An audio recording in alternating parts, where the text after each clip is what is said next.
It arrived on the morning of my 65th birthday. Just after I finished sweeping the porch and before I'd had my tea.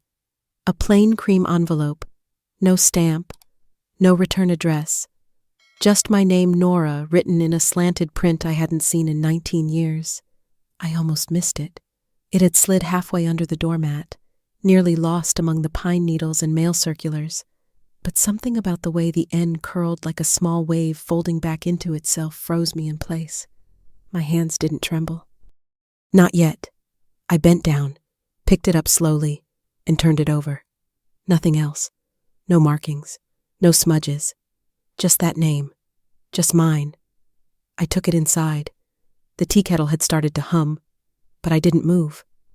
I sat down at the kitchen table, the one with the gouge in the corner where Dean once dropped a chisel. My fingers worked under the flap, careful, like disarming something that might detonate. Inside was a birthday card, cheap, pastel, with a watercolor tree on the front. It read, "Wishing you peace and clarity on your special day."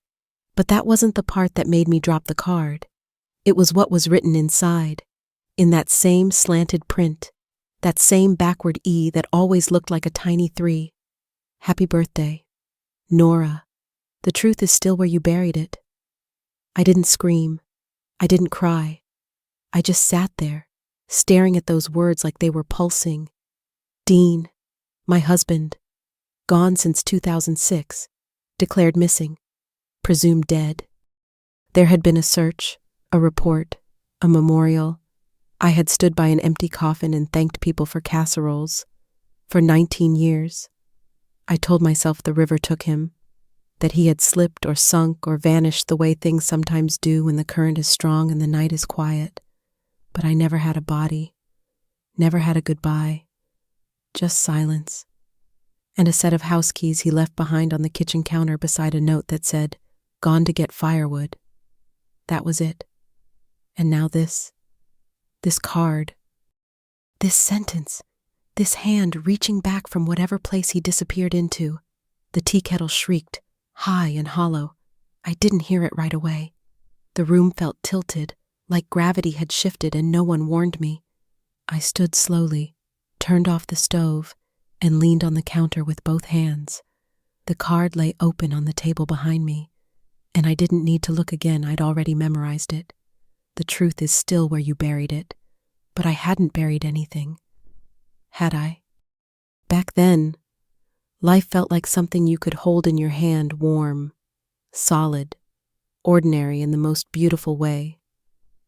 We lived in a cedar cottage just beyond Mirror Lake, where the mornings came wrapped in mist and the evenings smelled of wood smoke and lavender. Dean built that cottage himself, plank by plank, long before we married.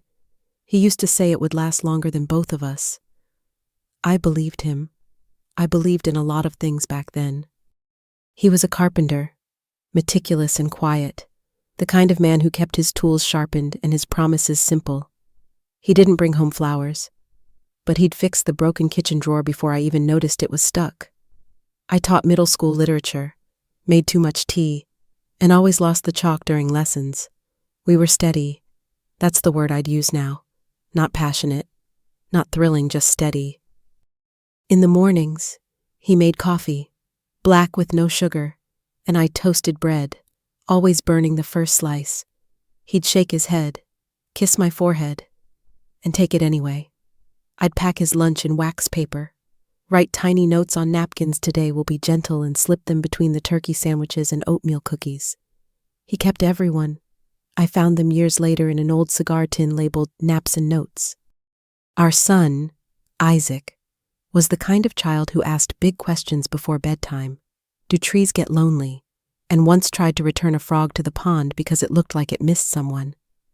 He left for college with a heart full of justice and a duffel bag stitched with patches from our road trips. I cried all the way home that day, and Dean pretended not to notice, turning the radio up louder than usual. But later that night, he put my favorite blanket in the dryer just to warm it and handed it to me without a word. That was how he loved, quietly, in folded towels and extra logs by the fire. Every Sunday, we walked the trail behind our house, the one that looped through the pines and ended at the old ranger's lookout. He always brought a thermos of coffee and I brought apples. We rarely talked during those walks. There was no need. Just the sound of twigs snapping under boots and the wind pressing through the branches.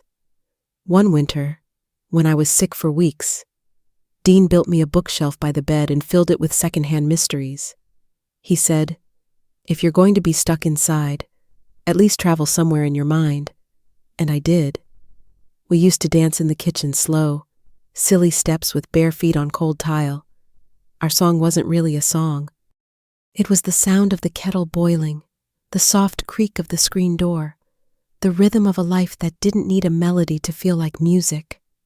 On our 25th anniversary, he carved our initials into the sycamore behind the shed, N+D, surrounded by a crooked little heart. He handed me the knife and said, "Your turn."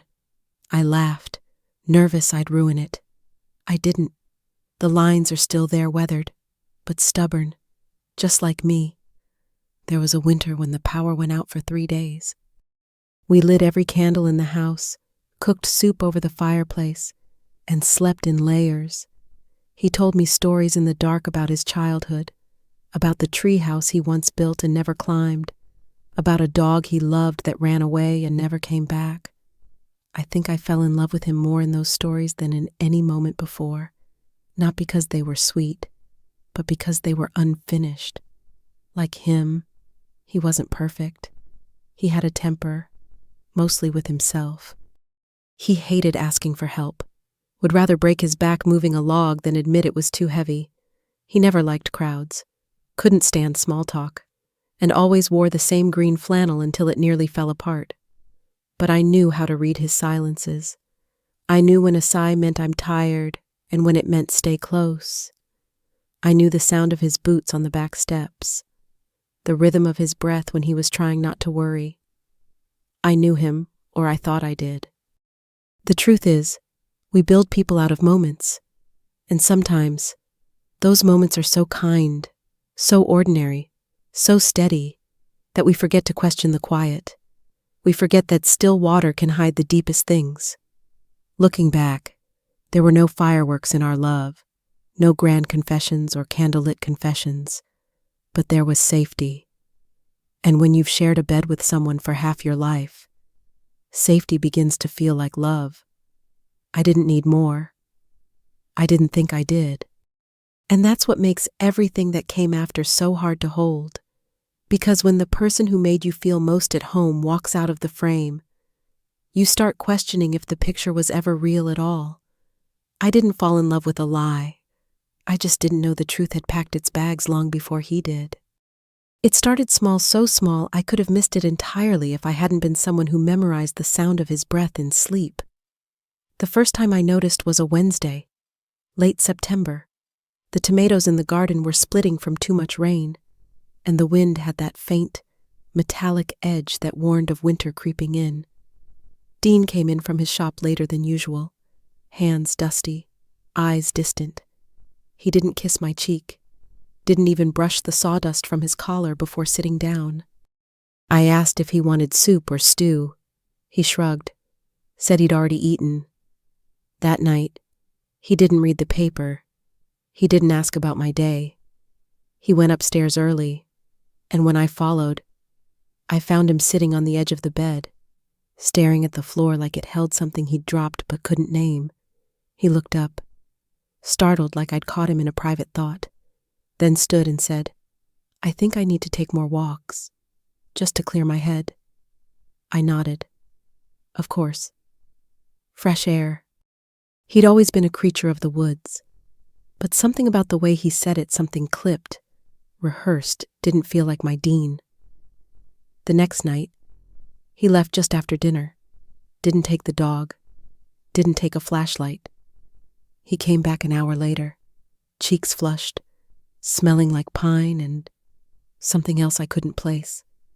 I asked where he'd gone. He said, "Just around the loop." I believed him. I wanted to believe him. Because what's the alternative? Suspicion, distrust. I was not that kind of wife. I trusted him like I trusted gravity. But gravity shifts quietly, too. A week later, I baked an apple tart, his favorite.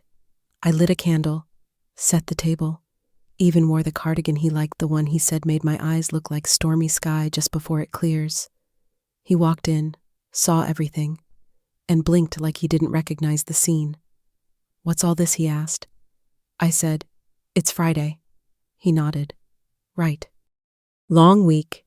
He took a slice, ate it distractedly, then excused himself, said he needed to stretch his legs. I watched him from the window as he disappeared down the hill, hands in pockets, head down. That night I didn't wait up. I told myself not to start imagining things. He was tired. We were older. This was what marriages looked like after decades. Comfort, not combustion. But I'd be lying if I said I didn't feel a shift. Not a rupture. Not yet, just a sliver of space where there used to be none. Then came the missed anniversary. Our 30th. I had circled it in red on the calendar months in advance. Reserved a table at the diner where he proposed. I wore the green scarf he carved into his sycamore heart. Lit a candle on the porch. Watched the driveway go dark. He came home at 10:17 p.m. I remember the exact time because I had checked the clock so many times that night. I started memorizing the rhythm of its second hand. He walked in, surprised to see me still dressed. "Did I forget something?" he asked. Frowning, I couldn't speak. I just stood there in silence, holding the gift I never gave him, a leather-bound notebook, the kind he used to sketch cabinet ideas in. I went to bed early that night. Not because I was tired, but because I couldn't bear to sit at the table alone while the candle sputtered down into a pool of wax and apology. He didn't follow. In the morning, there were gas station flowers on the counter. Carnations. I hate carnations. He knew that, but I said thank you. I even put them in water, because that's what you do when you're afraid that saying nothing might keep things together longer than saying too much. After that, the walks became routine. Every evening, like clockwork, he'd disappear for air. I stopped asking, but I started noticing a new restlessness in his hands, a lockbox missing from the shed. One night, I followed him 5 minutes behind, careful not to slam the door or step on dry twigs. I drove the loop, headlights off, heart pounding. Nothing, not a glimpse, not a shadow, just empty trailheads and the sound of my own breath. When I got home, he was already back. Sweaty, said he jogged a bit. I nodded, kissed his cheek, and tasted a lie I couldn't name. That week, I suggested we walk together, like we used to. He smiled tight and polite. Another time. But there wasn't another time. The next evening, he left before I even cleared the dishes. No goodbye, no backward glance, just the door creaking shut like a mouth too tired to speak. I started writing things down, not accusations, just patterns, the missed dinners, the sudden trips into town, the nights he didn't sleep beside me. I told myself I was overthinking, that every couple has quiet seasons. But the quiet in our house had a shape now, a weight. It pressed against me like a closed door I no longer had the key to. Once, I called out to him from the porch as he passed through the trees. "Dean." He paused but didn't turn around, just lifted a hand in half wave and kept walking. That was when the fear turned to something colder. Not anger, not yet. Just the sinking awareness that the man I loved had started leaving long before he disappeared. He didn't say goodbye. He just started leaving in pieces no one else could see. It was Isaac's last winter break before graduate school, the kind of occasion I used to mark with homemade pie and handwritten place cards. Even if it was just the three of us. He hadn't been home in months, and I wanted everything to feel like it used to. I pulled out the burgundy tablecloth with the stitched holly leaves, the one Dean always said looked too formal for our kind of family, but I used it anyway. I roasted chicken with rosemary, mashed sweet potatoes the way Isaac liked them with a hint of orange zest, and set out the apple butter in the good dish, the one we only used on birthdays and holidays. Dean offered to invite someone just to round out the table, he said. I hesitated but agreed. I told myself more people would make the house feel warmer, less heavy with all the silences we'd stopped noticing. I didn't ask who. That was my mistake. She arrived 15 minutes late, in a blue wool coat and silver hoop earrings that caught the light every time she smiled. Eliza. That's what Dean called her. Eliza's a writer, he said, seating her between him and Isaac like she belonged. She's working on a book about traditional woodworking, wanted to talk to someone who still does it the old way, he added, not looking at me. I nodded, tight-lipped, and poured the wine. Isaac looked confused but polite, asking her questions about her research, about the book, about the town she'd just moved to 20 minutes away. I passed the rolls. I smiled at the right moments. I kept my hand still in my lap. Eliza laughed easily, too easily, the kind of laughter that tries to smooth over tension but only makes it more noticeable. At one point, she touched Dean's forearm when he made a joke about using too many dowels. My eyes flicked to his face. He didn't flinch. Didn't pull away. Just smiled. And then it happened. Isaac asked Eliza how she knew Dean. Oh, she said, looking to him for permission. We met at the lumber yard. He helped me find the right wood for a writing desk I wanted to build. He's been generous with his time. She turned to me then. You must be so used to it by now, having someone so handy around the house. I opened my mouth to respond, but Dean beat me to it. He chuckled. Nora. She's just the lady who keeps the house warm. That was it. That one sentence. No wink, no softness. Just a shrug and a laugh like I was part of the furniture. Like I wasn't sitting right there. Like the last 30 years of my life were nothing more than a pilot light he sometimes checked. Eliza gave a short laugh. Isaac didn't. He stared at his father, then glanced at me. I didn't say a word. I didn't trust my voice to hold. I sipped my wine and tasted metal. For the rest of dinner, I smiled when expected. I cleared the plates, refilled glasses, passed dessert. But I wasn't in the room anymore. Not really.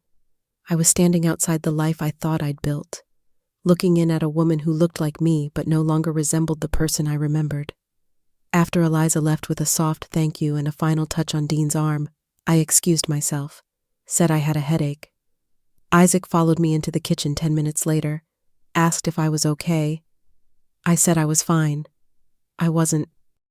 That night, I lay in bed staring at the ceiling while Dean brushed his teeth in the hallway bathroom, like he always did now. He didn't say anything when he came to bed, just turned off the lamp and rolled away from me. I lay there in the dark, eyes wide, repeating that sentence over and over like a curse. She's just the lady who keeps the house warm, as if I hadn't made that warmth with my own hands, as if I hadn't held this house together with meals, memory, and months of quiet forgiveness. As if I were a background detail in his life's new narrative. The next morning, I found the scarf Isaac had given me last Christmas crumpled on the floor near the coat rack. Dean stepped over it on his way out the door. Didn't even notice. I picked it up, folded it, and sat down on the stairs, not crying, just emptied. Later that week, I got a haircut. Nothing dramatic, just something softer around the face, something that felt a little more like a decision. I wore a new blouse to dinner. I made Dean's favorite rosemary lamb, roasted carrots. He came home late, glanced at the table, and said, "You didn't have to go to all that trouble." He ate in silence, didn't mention the hair, didn't ask how my day was, just scraped the plate, rinsed it, and disappeared into the basement again. That was when it settled. The realization that I wasn't just fading in his eyes, I had already disappeared. And he was comfortable with that. He'd made peace with it. Like a man watching a light flicker out in the next room and deciding not to change the bulb, because he didn't need the light anymore. Not there. Not from me. He didn't say I didn't matter. He just said everything, except my name. It happened on a Tuesday. I remember because the sky had that strange pale tint it gets just before snowfall, and the thermometer on the porch hadn't moved all morning. Dean said he was going out to get firewood. Just that. No kiss. No question. Just the words tossed over his shoulder as he pulled on his jacket, the green one with the patched elbow he always said he'd mend and never did. I was standing at the sink, trimming the ends off a bunch of celery, thinking about what soup I'd make for dinner. "Be careful," I said without looking up. He grunted. The door clicked shut. That was the last time I saw him. Hours passed. I thought maybe he stopped at the hardware store, maybe went into town for more nails or a thermos of gas station coffee he'd pretend was better than yours. Nora. Just to tease. But the light began to fade. I checked the window. No car. No movement on the drive. The wind had picked up. At 6, I called his phone straight to voicemail. At 7, again. At 8, I left a message. Lighthearted. Hope the trees didn't swallow you. Soup's on the stove. At 9, the lightness cracked. I drove the route toward the logging trail, heart in my throat. The roads were slick with sleet and silence. I searched until midnight, headlights slicing through black woods and shadows that didn't move. The next morning, the sheriff came. I made coffee and repeated myself like a metronome. He went to get firewood. No. He didn't say where. No. This wasn't unusual, but he usually comes back. They searched for 2 days. On the 3rd, they found his truck, abandoned, parked off a dirt road just beyond the edge of the county. The keys were still in the ignition. Inside were his gloves, his thermos, his wallet still zipped shut with $43 and an expired fishing license. No footprints, no sign of struggle, no note. No body, just that quiet vacuum of disappearance. The sheriff's report used words like voluntary absence and possible mental health crisis. I remember staring at those words and feeling like someone had typed them in a language I didn't understand. Dean wasn't fragile. Dean wasn't impulsive. Dean wasn't the kind of man who'd vanish like mist through the trees. Except he had. Isaac flew home immediately. He asked questions no one could answer. He paced the living room like he could will his father to return by sheer gravity. He cried once, quietly, into the collar of my sweater. I held him, smoothing his hair like I used to when he skinned his knees, saying, "It's okay. We'll find out something soon." But we didn't. Days blurred into casseroles and calls and condolence cards that didn't know where to send themselves. People said things like, "Maybe it's a blessing," or worse, "Maybe he found peace." I smiled. I nodded. I thanked them. And at night, I stared at the sliver of light under the bedroom door, waiting for it to flicker, hoping he'd walk in, hoping he wouldn't. I didn't know which frightened me more. We held a memorial service 6 weeks later. No coffin, just a framed photo of Dean standing beside the canoe he built in the summer of '98.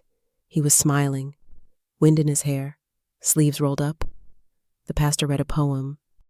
Isaac spoke, haltingly, about all the things his father taught him how to sand against the grain, how to respect your tools, how to keep quiet when you don't know what someone's carrying. I didn't speak. I couldn't. I stood beside the photo, shaking hands with people who still believed grief looked like tears. It doesn't. Sometimes it looks like a woman in her best coat, holding her elbows like they might float away. Afterward, I went home, changed into pajamas, and climbed into bed with my coat still on. I didn't sleep. I just stared at the ceiling fan, counting its slow, even rotations like they might give me the rhythm of an answer.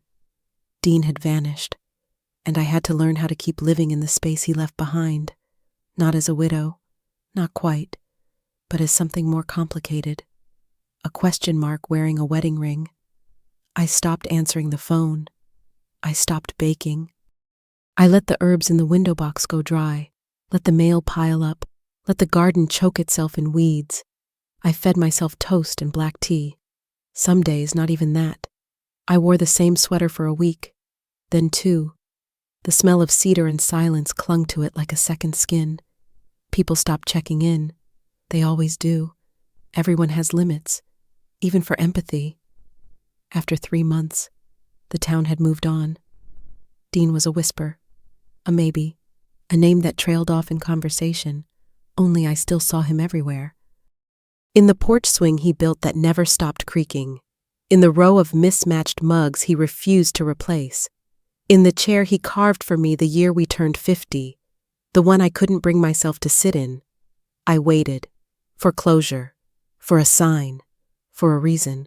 I imagined the river took him, cold and fast.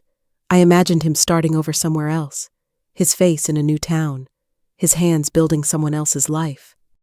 I imagined 1,000 things because imagining something, anything, was better than staring at the hollow echo of nothing.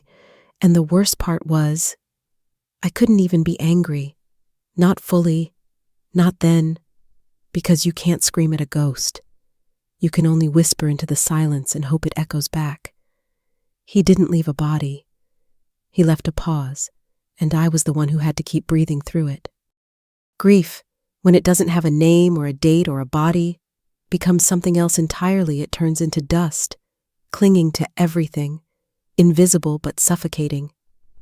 After the memorial, after the casseroles stopped arriving and Isaac went back to school with a hug that lasted too long and a look that asked too many questions, the house folded in on itself. It didn't creak the same way. The heater kicked on too loud. The shadows stretched longer. I tried to keep a routine. I still woke up at 7, still opened the curtains, still brewed coffee for 2 out of muscle memory. I still poured his cup, left it on the counter, and let it grow cold until the sun hit it and made it gleam like something sacred. I stopped making full meals. I told myself it was because I wasn't hungry. But the truth is, I didn't know how to cook for one without making it feel like a eulogy. I ate toast, crackers, the occasional apple when I remembered. My body began to shrink, quietly, like it was trying to disappear in solidarity. I wore the same 3 sweaters on rotation, didn't bother with lipstick or earrings, didn't check the mirror unless absolutely necessary. I let the garden go. The lavender dried up, the tomatoes burst, and the stone path Dean had laid with such care was soon buried under creeping vines. I watched it happen through the kitchen window, arms crossed, breath fogging the glass, and still did nothing. Because doing nothing was the only thing that didn't require hope. I couldn't open the shed. I couldn't touch his tools. I couldn't bear the smell of cedar and oil and sweat and the ghost of someone who once hummed while sanding. I left it all as it was, like a crime scene no one investigated. And then there was the basement. I avoided it entirely. I told myself it was just too dusty, that I didn't need anything down there. But the truth sat heavier than that. It felt haunted. Not by Dean. Not in the Hollywood sense. But by the weight of questions I couldn't ask, and answers I was terrified to find. The door to the basement stayed closed for months. The one time I opened it, just to grab an old quilt box, I only made it 3 steps before my legs froze. The air was too still, like it hadn't moved since the day he disappeared. I turned around, locked the door, and leaned against it like something might push back from the other side. Nights were the worst. The quiet settled in like a second skin, and the bed stretched too wide. I started sleeping with the hallway light on. Some nights I would move into the guest room, just for a change of scenery. I'd lay there with the TV on low volume, some crime show narrating someone else's disaster, and let it lull me into a stupor. I wasn't living. I was maintaining, keeping the house upright, because if the house collapsed, I didn't know what would be left of me. I went days without speaking. Once, I realized I hadn't heard my own voice in over 36 hours. And when I finally said something aloud, milk, just to prove I still could, it sounded foreign, like someone else's mother, someone else's widow. The town began to forget. The grocer stopped asking if I needed help. The woman at the library desk no longer paused when I walked in. I wasn't the woman whose husband vanished. I was just Nora again, Alone. Predictable. Fading. The worst part wasn't the loneliness. It was the invisibility. I was no longer someone to check in on, no longer the center of any storm. I was just part of the background.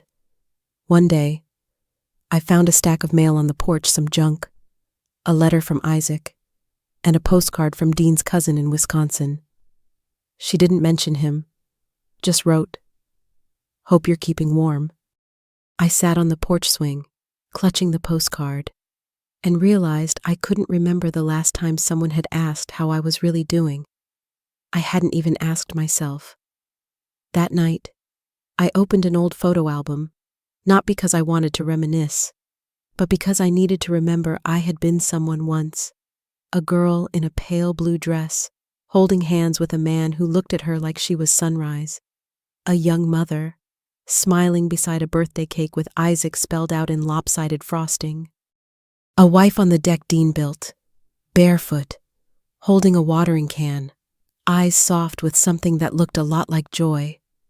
I traced my own face with a finger and didn't recognize her. She looked like someone I used to know. I closed the album, put it back on the shelf, went to bed, and for the first time in months, I whispered into the dark, "Come back or don't. But don't keep me here." No one answered. Not even me. I wasn't mourning him anymore. I was mourning the woman I used to be when I still believed I mattered. It was the sound of something sliding across the floor that did it, a soft, paper scrape noise that would have gone unnoticed on any other day, in any other season. But that morning it echoed in the stillness like a whisper someone finally dared to say. I followed it without thinking, slippers brushing across the wood, and found the envelope just inside the front door. No stamp, no name, just that familiar handwriting, looping and slanted, like it had waited 19 years to breathe again. The card was plain, pastel, the kind they sell in grocery store aisles with artificial kindness printed in script. But what was inside made my knees give way. The truth is still where you buried it. I dropped it, not from fear, not exactly, but because it felt like the world had tilted sideways, and gravity forgot me. I picked it up again, turned it over. No signature, no date, no closure. Just that voice, his voice reaching through time and silence and soil I hadn't even realized I'd packed over the truth. I didn't cry. I didn't scream. I just stood in the hallway with the envelope in one hand and a lifetime of denial in the other. The basement door came into focus slowly, like something rising from mist. I hadn't opened it in nearly a year. My fingers brushed the knob. Cold. Resistant. I twisted it and stood at the top of the stairs, flashlight in one hand, heart in the other. The bulb above the stairwell had burned out long ago, and I never replaced it. I stepped carefully. Each board groaned, reminding me why I avoided this place. The air was stale, thick with old dust and forgotten intention. I scanned the space with the narrow beam boxes, drop cloths, a broken chair leg, and then something odd. A patch of wall that looked too smooth, too clean. I moved closer. The paneling didn't match. I pressed my palm to it. It gave slightly, then clicked. A hidden door. Behind it, a narrow cavity, not big enough to hide in, but deep enough to bury a secret. My hands trembled as I reached in and pulled out a box, small, wooden, heavier than it looked. I carried it upstairs without opening it, set it on the dining table like it might bite if I wasn't careful. Then I sat, waited. The minutes passed thick and slow. When I finally lifted the lid, the air changed. Letters, photos, documents, none of them mine, none of them ours. Pictures of Dean with another woman, smiling beside her at a beachside cafe, holding a child with a jawline too familiar to deny. A birth certificate with his middle name scribbled in Edward. A new name, Jonathan E. Garrison. Rental agreements, bank statements. A life, a full, breathing, thriving life that did not include me. It wasn't that he died. It was that he chose another resurrection. And this time, he buried me. He didn't fake his death to disappear. He faked it to begin again somewhere I couldn't follow. I didn't slam the box shut. I didn't scream or throw anything or call anyone. I just sat there, hands folded in my lap, as the air in the room shifted around me like it, too, had finally learned the truth. The fireplace ticked. The fridge hummed, and I breathed in the weight of betrayal like it was something I'd been training for all along. I didn't need answers. Not anymore. I needed direction. I stood slowly, knees stiff, but movements sure. I carried the box upstairs and laid everything out on the guest bed row by row, like evidence, like prayer, birth certificates, bank slips, a photograph of Dean or Jonathan, as he called himself, now blowing out candles beside two children who would never know my name. I scanned every detail, not because I hoped to understand it, but because I refused to look away. Then I made copies, quietly, precisely, every page, every photograph, scanned and saved onto a USB I labeled House Repairs. I printed a second set and slipped it into a manila folder. On the cover, I wrote nothing. It didn't need a title. It already carried too much truth. The next morning, I got dressed not in my usual sweats or faded cardigan, but in a blue blouse I hadn't worn since Isaac's graduation, the one Dean said made me look too bright for a teacher. I drove into town, parked 2 blocks away from the law office like it might make my visit invisible. It didn't. The receptionist asked if I had an appointment. I said no. I didn't blink. The lawyer was kind, efficient. A woman named Judith with sharp eyes and a voice that didn't waste time. I told her I had reason to believe my husband had faked his death. I handed her the folder without a word. She flipped through it, nodding slowly, the way professionals do when something shocking doesn't surprise them anymore. "What would you like to do?" she asked. I thought for a moment. I want him to know I know. I want the record to know, too. That was all. No lawsuits, no confrontations, just a declaration, a correction in the story. She nodded. "We can start with identity review, abandonment proceedings. He's still your husband legally. This changes a lot." I said nothing. I didn't need it to change anything. I just needed it to be true somewhere other than in my chest. That evening, I returned home and began clearing out the basement. For the first time in nearly 2 decades, I didn't flinch when I touched his things. I boxed up his old jackets, his tools, the half-finished wooden chessboard he promised he'd finish when the nights got longer. I labeled every box, kept only one, the one with the truth. I placed it in the hall closet, high shelf, behind old quilts, not to hide it, but to keep it close like a reminder of who I was now. That night, I wrote him a letter, no return address.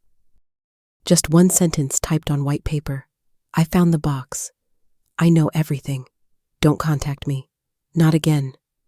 I folded it, placed it in an envelope, and mailed it from the grocery store drop box the next morning. No one saw. No one needed to, because the shift had already happened, and it was silent. Absolute. I didn't burn his memory. I filed it under no longer mine. It came 2 weeks after I sent the letter. An envelope slipped through the mail slot with no return address, no markings beyond my name, Nora Whitman, written in looping, careful script, not his handwriting, softer. I held it like something fragile, almost afraid to open it. Inside was a single sheet of lined paper, torn from a notebook, the kind students use, with a slight crease down the middle, as if it had been folded and unfolded many times before it ever reached my door. The letter began simply, "Dear Nora, I don't know you, but I owe you something." I stopped breathing for a moment, not because I didn't expect this, but because I hadn't dared imagine it might come with gentleness. "I only learned your name after the envelope arrived," she continued, "and after he, Jonathan, though now I know that wasn't even his real name, told me parts of the truth. I say parts, because I know now there's more. I'm writing because I need to say something that he never did. I'm sorry. My hand clenched around the edge of the paper, not from anger, but from the weight of those two words finally spoken. Even if they weren't from him. She said her name was Laura, that she met him at a farmer's market 12 years ago. He was charming, quiet, helpful. She said he helped carry her bags to the car, and that 2 months later he was helping paint her kitchen. He told her he'd been married once, long ago. That it ended quietly, that his ex had moved on. No bitterness, no detail, just enough story to cover a silence. She said she didn't question him. He built me bookshelves. She wrote, taught our children how to whistle, made soup when I was sick, brought in the newspaper every morning. He was a good husband, or at least, he looked like one.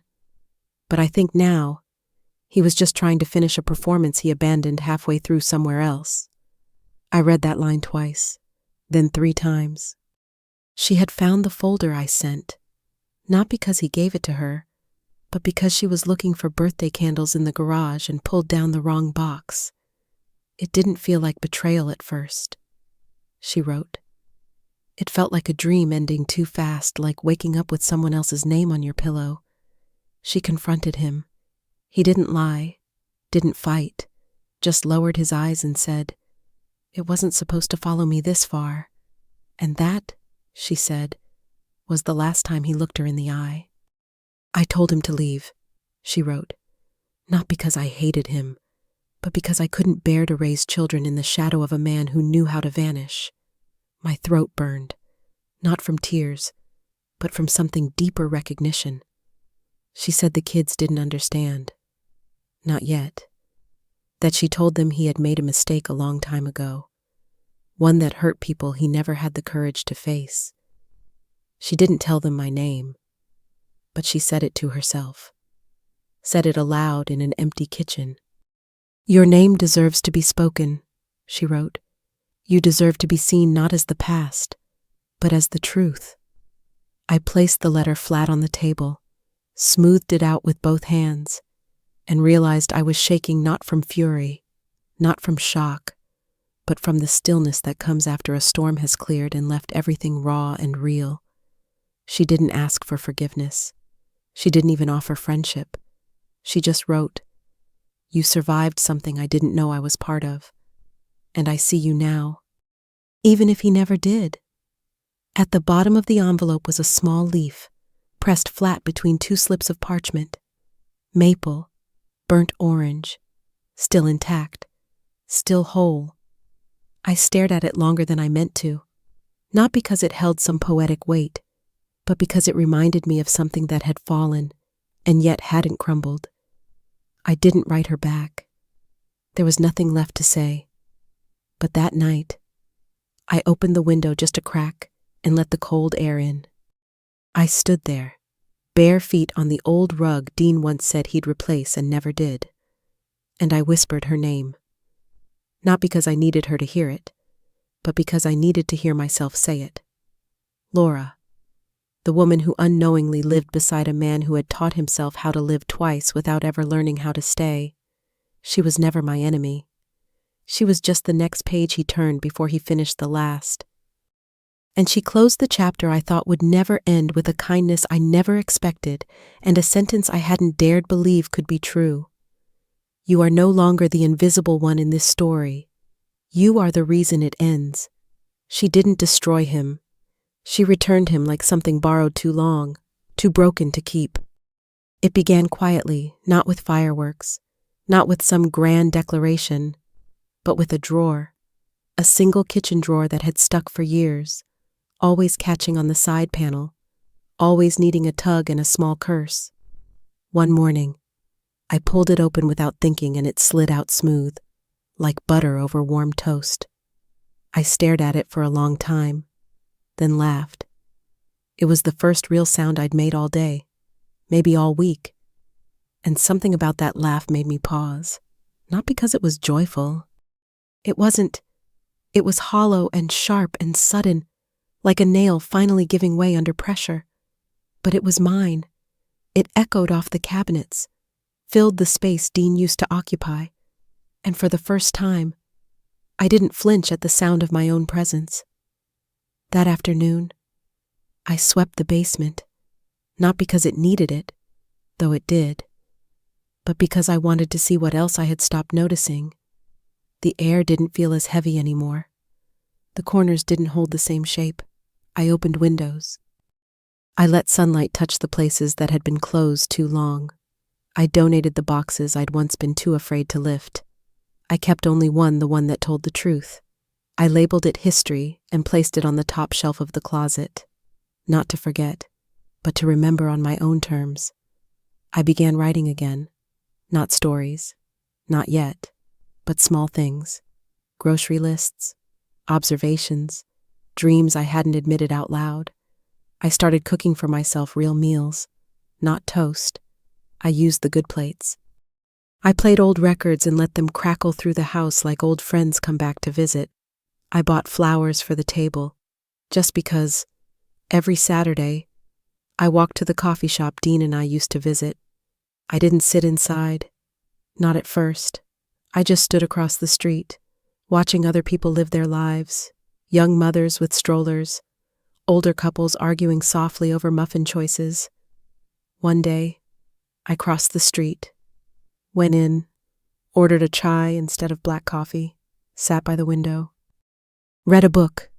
No one looked at me, and I didn't care. I didn't need to be seen to know I existed. I was still here, still breathing, still becoming. Isaac noticed. During one of our calls, he said, "You sound different, Mom," and I smiled. Maybe I am. I didn't explain.